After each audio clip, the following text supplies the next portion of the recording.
Good morning, Oklahoma, and welcome to Cow-Calf Corner. This week's topic is retained placenta. I've had a few phone calls from producers in the last couple weeks saying that we're seeing a little higher incidence of this one place or another this spring in Oklahoma.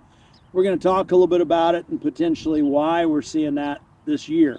Retained placenta typically is when we have got the fetal membranes that didn't become unattached and actually pass on after the birth of the calf by 24 hours after we've seen the birth of the calf. Typically, that placenta gets shed within 8 hours of calving, and that's pretty normal. So if we're seeing it there for a few days post-calving, what are the potential problems we get into? It is not the placenta itself that's the issue, but it is the fact that it's still attached inside the uterus. That leads to potential uterine infections. We've got a cow actually defecating down onto that. The manure, the microorganisms in the manure potentially having a pathway into the uterus. When she lays down, the bacteria in the dirt has a means to get into the uterus.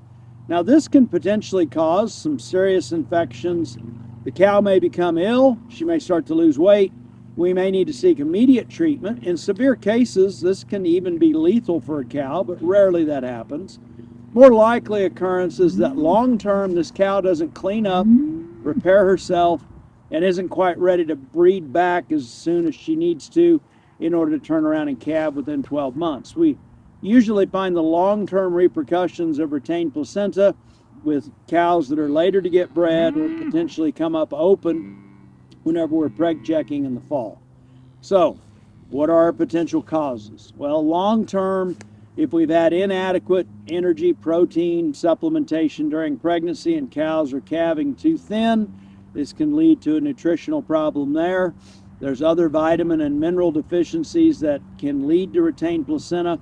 The two most common things that we track it to is a lack of vitamin A and a lack of the vitamin selenium.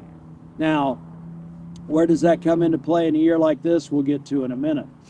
The other big thing that causes retained placenta is just a prolonged, or let's just say dystocia.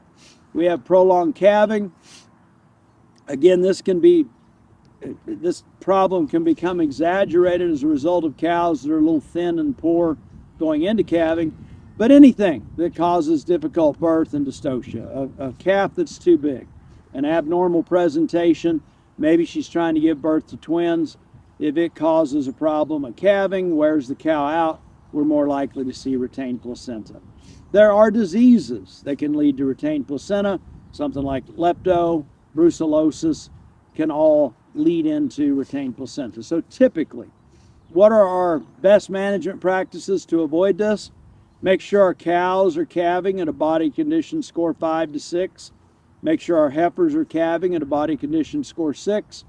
In that case, they're strong enough, charged up enough, that just being worn out through the calving process should not lead to extended amount of time actually giving birth to the calf. Vitamin and mineral supplementation can be really important.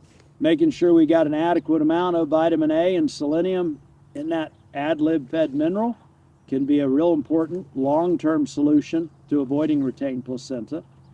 And proper herd health, obviously. So if we're seeing retained placenta in our cows and we need to address it, if we've got some immediate sickness or problem there, we need to consult our veterinarian. Why is it more of a significant issue this year, potentially? In a year that we have been more likely than not to have fed some non-traditional hays that might not have been as green and leafy as what they have been in years past.